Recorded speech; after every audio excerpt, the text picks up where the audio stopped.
Ayan guys, maggagawa naman tayo ng merienda na saging. Ganito lang gagawin ko to. Ipipit-pit ko lang tong magiging ganyan. Ayan.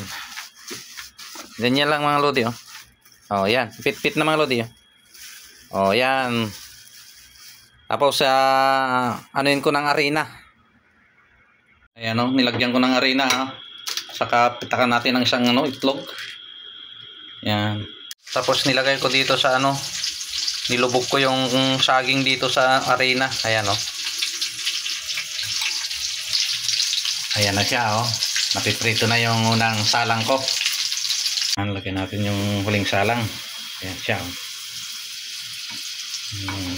Saging. Oh, di ba? May merienda na naman tayo mamaya. Ayan mga lods, luto na ang ating merienda maya-maya. Hanguin ko na. Kasi luto na. Lagay ko dito. Oh. Ganyan lang. Diskarte lang mga lods para magkaroon tayo ng ng merienda maya-maya. Oh, ito na yung aking nilutong maruya. Oh, simple lang. May merienda na. Kaya tikman na natin. Harap. Thank you for watching. Luto na rin kayo para may merienda.